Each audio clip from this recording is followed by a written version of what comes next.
I have a very large traditional portfolio. I was not aware of FISM until about a year and a half ago. I am a partner, completely convicted on what y'all do. My issue is I'm not sure how to transition to a biblical responsible model. My current financial planner, of course, pitches the ESG model, but to me, they're not really one and the same. So I'm just trying to figure if you take in tax implications, proper asset allocation, estate planning, how do I even begin to unwind years of a traditional model?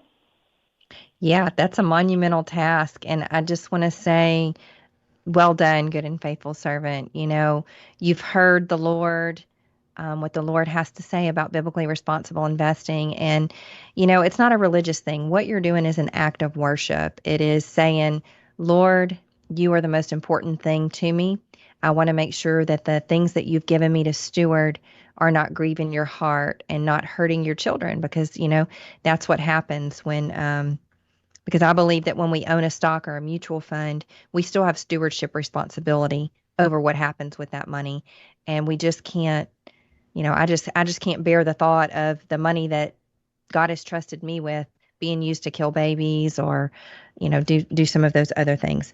So it's a monumental task. I mean, what I would say is start with your asset allocation. You're going to need to work with your tax professional in this process.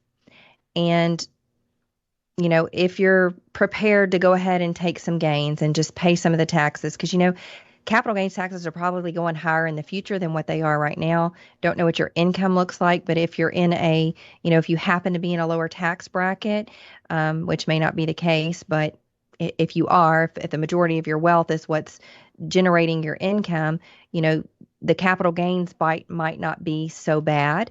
So you can check that out first and just see if there's anything that you can sell outright. And where I would start there is if you can get those things into the tracker, you're going to see which sectors you're over in, and you could start paring back there. Secondly, I would say consider what you want to do from an estate perspective. So when I talk to people about estate planning, the first thing that I say is that, Psalm 24:1 says the earth is the Lord's and everything in it. And so we know that everything belongs to the Lord. He's given us resources here for a couple of reasons. First, he commands us to give so that we can fund kingdom work. We can fund his work here on the earth. Number two, he gives us resources to take care of ourselves and those under our roofs and anyone else, widows, orphans, family members, whatever it might be, natural children, adopted children. We're to take care of those people as well. And then he says it's not a bad thing to pass that on to children's children. But since everything belongs to the Lord, what I think we need to do is to ask the Lord, hey, Lord, where do you want this stuff to go when I don't need it anymore? And when you hear from the Lord, an easy way or a simplified way of doing this is to add up everything that you have. So get your net worth. Know if you got to go home to be with the Lord today, what are you going to leave behind? Now, of course, if you have a spouse or if you have minor children or anyone else that the Lord has impressed on your heart, you want to make sure that you take care of them. But then ask the Lord, what percentage, Lord, do you want to go to kingdom work and what percentage do you want to go to my people heirs?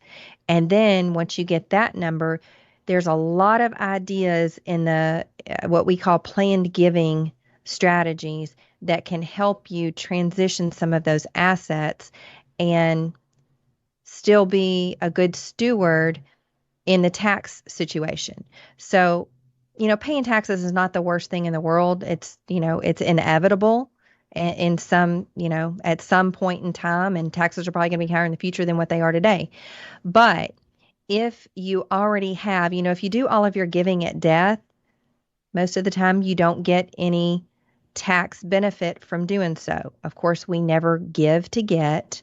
We don't give to get tax deductions or anything else, but it's poor stewardship if your heart was already inclined to do a certain thing, because that's where it needs to start. It's the intent of the heart. So if the intent of the heart is to support the kingdom or fund kingdom work, and there's a tax deduction that goes along with that that says that you don't have to give the government as much money in taxes, then hey, that creates more work. That's one of the ways that the Lord multiplies resources and assets. So if you don't have to pay that money in taxes, then what do you do with it? Well, if you have a generous heart, you're probably going to give more.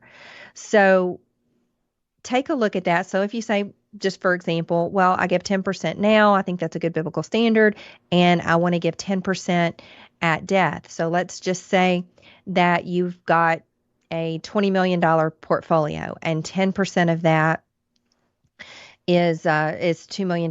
Well, maybe you want to look at carving out a piece of that of those assets right now and go ahead and setting up the giving that you want to do, whether that's through a charitable gift annuity, a charitable remainder trust, a family foundation, a donor advised fund. There's lots of ideas that you can have there. So you carve out that piece.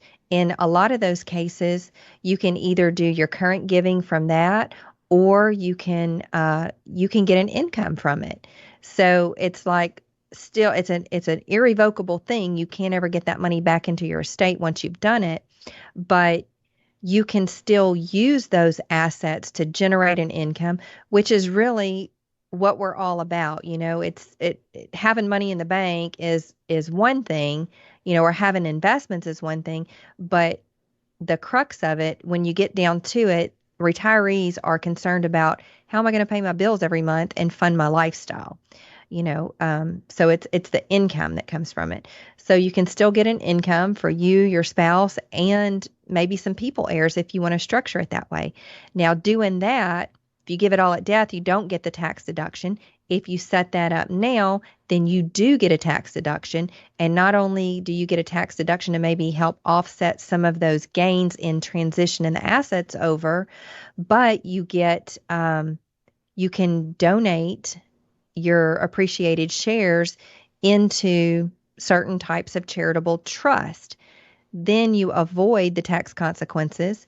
You can build a biblically responsible portfolio inside that charitable trust that's going to give you income for life, and then it's going to be passed on to ministry when you go home to be with the Lord. So I know that's a lot. There's That's there's very helpful, though. lots of great ideas And, out there.